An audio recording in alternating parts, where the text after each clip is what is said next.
বেনজিরের ঘরে আলাদিনের চেরাগ, যারা আসলে বাংলাদেশের সরকারের হয়ে কাজ করছেন, রাষ্ট্রের কাজ করছেন, কর্মচারী হয়ে যাদের কাজ করার কথা, তারা এই ধরনের আলাদিনের চেরাগগুলো আসলে কোথায় পান, সেই দৃষ্টিটাও আসলে আমাদের এখন সরকারে দেওয়া উচিত কিনা। দেখেন, এটা হলো কি, আলাদিনের চেরাগ কিন্তু কেউ হঠাৎ করে কুড়িয়ে পায় না।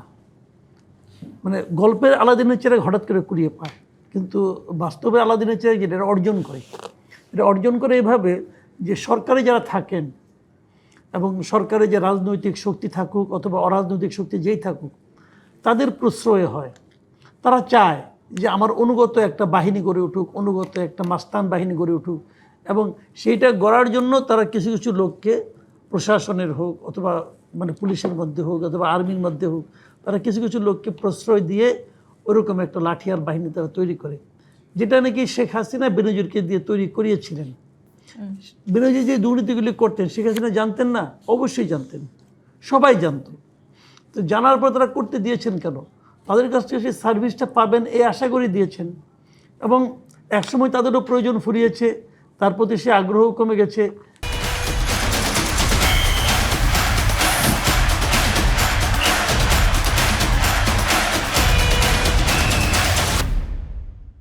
এবং এরপর তো রাজনৈতিক পট পরিবর্তনই হয়েছে। কাজেই আমার কথা হলো কি, স্বরাষ্ট্রমন্ত্রী যে কথাটা বলেছেন এটা কিন্তু আমার কাছে আবার খুব বেশি কিছু মনে হয় না। এটা আমার কাছে কথার কথা মনে হয়েছে। এটা অনেক সময় বলেন, স্বরাষ্ট্রমন্ত্রী পদে যারা থাকেন তারা এই ধরনের কথা বলেন। বেনজিরের আমলেও তো একজন স্বরাষ্ট্রমন্ত্রী ছিল ওই দেশে, উনিও এরকম অনেক কথাই বলতেন বেনজিরের পক্ষে, তো সেগুলি হতো, সে আলোচনায় আমি যাচ্ছি না। কিন্তু আমি মনে করি এখানে স্বয়ং প্রধানমন্ত্রীর হস্তক্ষেপের দরকার আছে। যেন আমার খালি একটাই দাবি যে বিচার হোক। আমি কোনো বলছি না ওনাকে ফাঁসিতে ঝুলাই দেন, যা উনার যে অপরাধ সে অপরাধেরই বিচার হোক, এবং সে বিচারটা যথাযথ প্রক্রিয়াতেই হোক, এবং সে বিচারটা সঠিক বিচারই হোক, এটাই আমরা চাই।